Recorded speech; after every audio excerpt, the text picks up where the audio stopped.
It's my pleasure to introduce Riz Khaliq. He will cover IBM's Smarter Cities program. Riz is Director of Marketing and Communications for IBM's Global Public Sector and Smarter Cities. He is responsible for all marketing, go-to-market, and communications for public sector industries, which include government, healthcare, life sciences, and education. Riz holds an MA in International Transactions and a BA from George Mason University. Riz? Great, thank you. And as I was, talking to Bob and others during the break, I'm probably going to bore everybody to death because my IQ is substantially lower than the majority of the people in this room. Because I'm not a scientist, even though I come from an IT company. I'm not a technologist either. I'm from the business side of the fence within the company, and I'm one of those people that goes and promises a lot to our customers, and our technology people have to deliver on that promise. But with that as kind of the frame, and maybe what I'll do is, if you allow me to, I'll instead of me reading slides that you're plenty capable of doing, I'll kind of just have a dialogue, if that's okay with you, and would love interaction, interrupt me at any time. And so we can really get some value out of each other in the time that I have with you. So thank you for that. So with that, let me kind of set the motion, something in motion here, right? Data is the natural resource of the 21st century. Our CEOs talked about it. Ginny Remedies has coined that term, and there's a clear reason for it, right? You've heard numerous presentations yesterday and today, and the presentation right before mine. It's all about data. It's all about collecting data, utilizing data to make not only decisions right then and there, but how do you predict something out to the future. All this is, at the end of the day, is about one thing in my mind, right? It's about one thing, which is the human. It is about the individual. When you think about what we're doing, when you talk about trout fishing to the environmental degradation as a result of pollutants from particles as far as transportation is concerned, power plants, whatever it might be, it's about that one individual. And what I mean by that is that one individual is an individual that leads to an economic prosperity for a region or a city or state, or it leads to the other, the degradation of that society. And if we collectively think about data and the value of data as it relates to how it could provide value to an individual, I think that's going to help bring a lot of this desperate information that's out there together in a way that looks at how do we provide value to that individual. And just bear with me 1 second, because I'm kind of going like this right now. So when you think about that individual, right, think about yourself for a second. And I'm nowhere near a millennial, right? When I graduated from college, you had a couple of options. If you're in finance, you move to a location. You'll go up to New York, go to London, go to one of the big financial centers, right? Because that's where the jobs were. You couldn't stay in Omaha, Nebraska. Well, maybe you got the Oracle there, right? You got Warren Buffett there. Maybe you could if you hung out with him. But beyond that, you really couldn't stay in a place where you lived and where you grew up to as much as you wanted to. Well, that paradigm's completely shifted now, right? Think about that individual again. Today, when individuals are graduated from college, undergrad, grad, whatever it might be, even in high school, they're choosing to go and live in localities which has their attribution, which has their personal beliefs, which really, and so think about some of the cities that really come up over the last several years, right? Austin is a great example. Austin, last 22 decades, it has come such a long way to where IBM is investing tremendously into Austin, and not from a technology perspective, but because of the culture, because of the type of innovation that's taking place. It's from a design studio area. It's about think design investment that's taking place, right? Because Austin has created a brand for itself. Initially, you may have been with the music festival. It kind of expanded itself. So when you think about individuals and think about environment and natural resources, it kind of all comes together, right? Because at the end of the day, in order for any economy or society to be effective in the longer term and to be competitive in the longer term, they have to provide an environment. And when I'm talking about an environment not only from the clean air to clean water, but an environment which cultivates innovation. which actually allows and attracts people to locate in your jurisdiction because they see themselves there, right? Because at the end of the day, today it's about attracting talent. If you're a private sector company like IBM, we're aggressively recruiting talent, right? Because that's our differentiator in the marketplace. We have awesome technology. Well, that technology is useless without the talented people that are developing it. That same talent, that same innovator is what most of the governments are starting to think about. They're not there yet, and I'll give you examples. Singapore, even Miami-Dade County, if you can believe that, and I'll give you a couple of examples there. But the point being is, governments that are starting to look at data and the value of data are the ones that are going to become a lot more effective and competitive in the longer term from an economic perspective, right? Because there's no longer, a lot of people have had this mindset and somebody who's in the IT world, right? Somebody who's had, a lot of people have a mindset that most of the innovation comes out from the US when it comes down to, yeah, we created the internet, absolutely, right? Or comes out of Western Europe. How many of you guys know a company called Alibaba? Majority, right? 20 years ago, it didn't exist. It was merely a portal that basically collected a couple of sellers in the Far East. Alibaba was the largest public listing on the NASDAQ history, right? Alibaba has something called Singles Day. Everybody knows Valentine's Day, right? We buy stuff for our sweethearts. And in Singles Day, so you have 5 college students that got together and said, well, in China, and said that, well, we're going to buy stuff for ourselves. We don't have girlfriends or whatever. We're going to buy stuff for ourselves. So Alibaba took that concept, 11/11, November 11th, 1111, Singles Day, and turned it into a marketing ploy that today, this year, on November 11th, generated over $8 billion in revenue. More than Cyber Monday, more than Black Friday. The reason I'm giving you that example is because the capital access that Alibaba has today, that's transformative. Because that capital access also allows them to get talent. That capital access also allows them to pull the right invest and pull in the right type of talent it needs to be competitive. The reason all these macro trends are important is because at the end of the day, it does come back to the individual. It does come back to how governments, universities, organizations, private, how they use data to improve the livelihoods and livability of a community or city or society. So with that, as I said, I'm probably going to bore you because you know a hell of a lot more about this, data stuff than I do.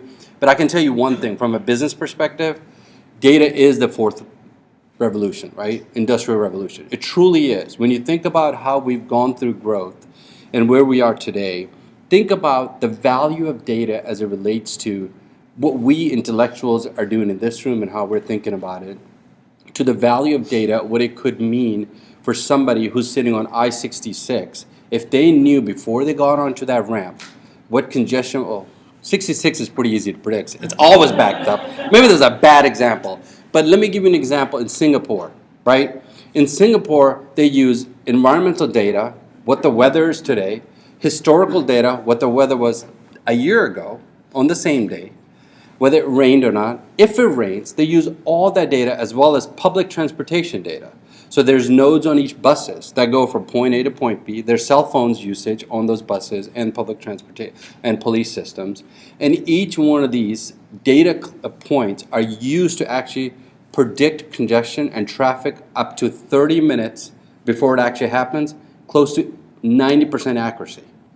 So think about that for a second. Think about what that means for an organization like UPS. UPS loses $5 million an hour, guys.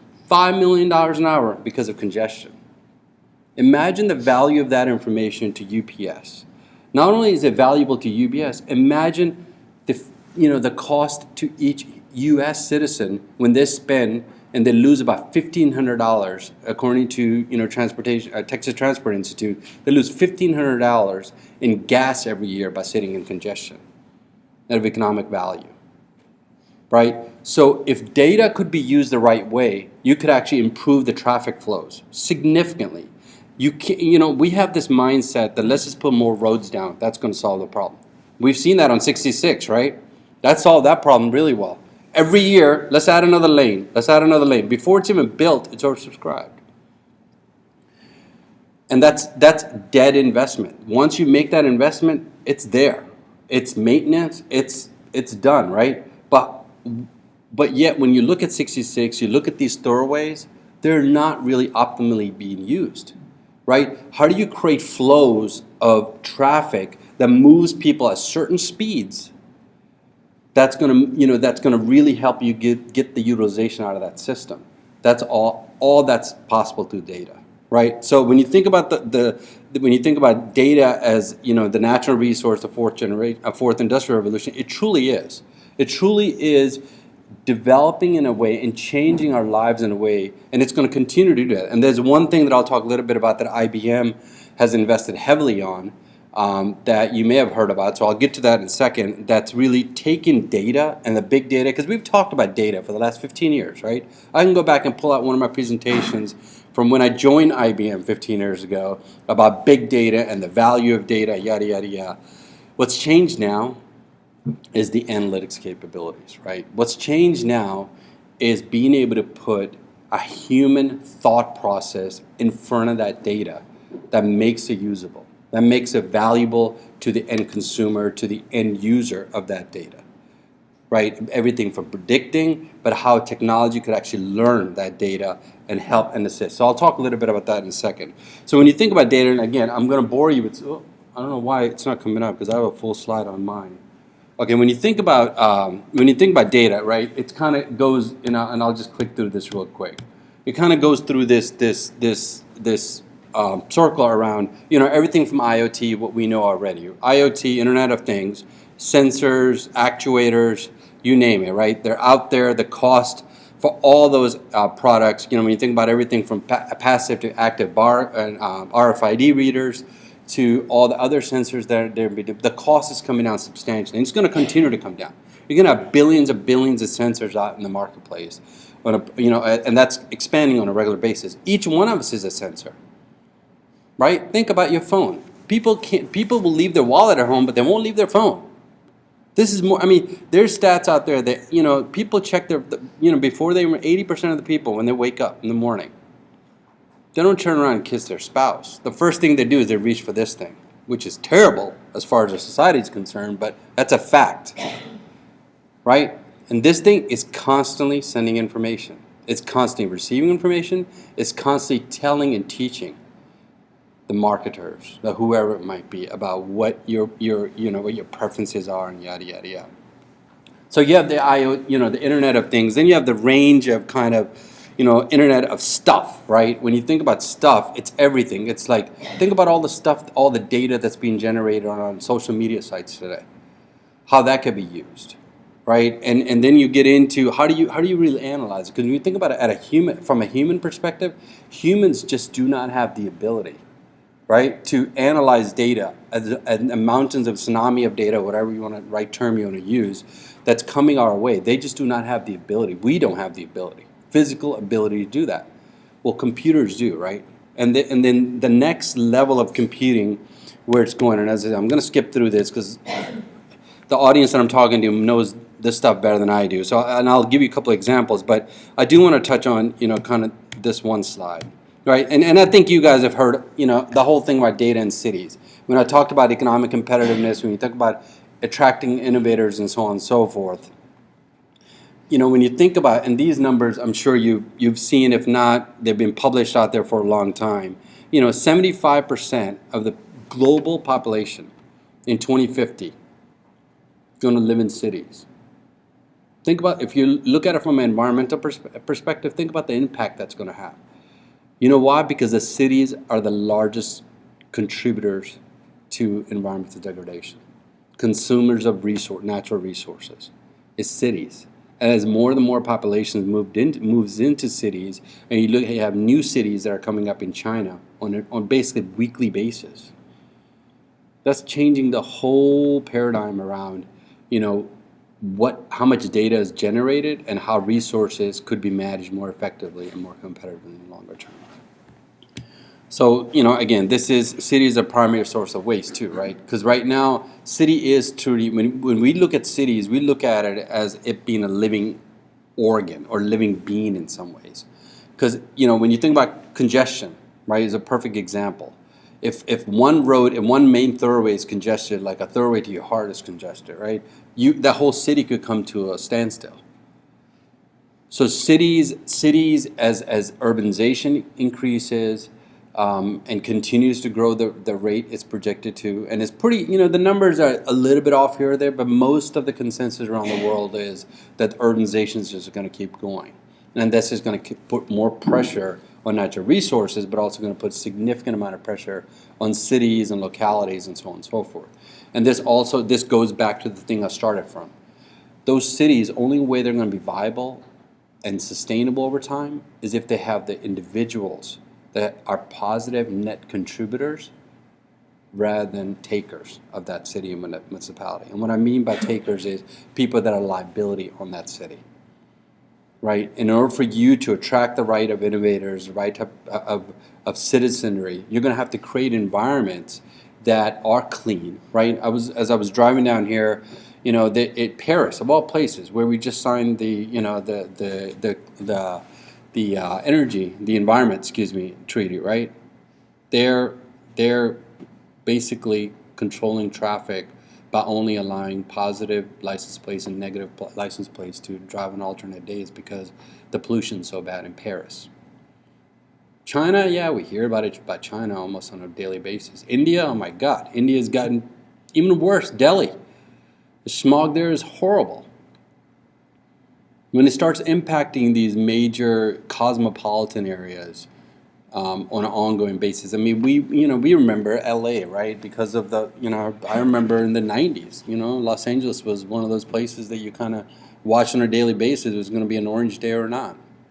Because I lived out in California, in those days. And so at the end of the day, each one of these localities and municipalities are going to really have to figure out how to use data to improve the value to the citizens. Because it is about that individual. And I keep going back to that because as so the title that was read off about me, that was my job before my current job. So my current job, I just took over the role of Vice President for IBM's global government, which there's kind of the thought leadership strategy and so on and so forth for IBM's global business around government. And as I engage with government leaders around the world, I can tell you the top of mind of every single leader is public safety and policing. As you can imagine, that's the top of mind of everybody today. But what that means to their economic competitiveness, right? Brussels, great place to go visit, awesome place to live. But think about the black eye it has because of what's recently happened in Brussels recently. Think about the issues Paris is dealing with because of terrorism.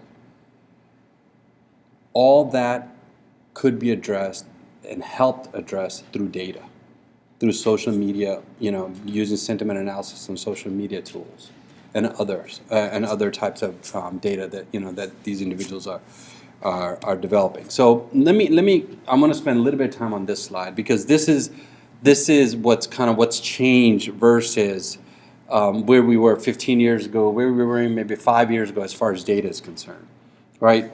Everybody's known for a long time. We've always generated data. If you can go back and look at studies, 15 years ago they were talking about big data, how that's going to change everything. And the data has even gotten worse, right? I mean, we are generating more data than any other time in our history. And I can give you numbers about that as well. But what's changed now is IBM invested in something called Watson. Are you guys familiar with that? I'm sure you are.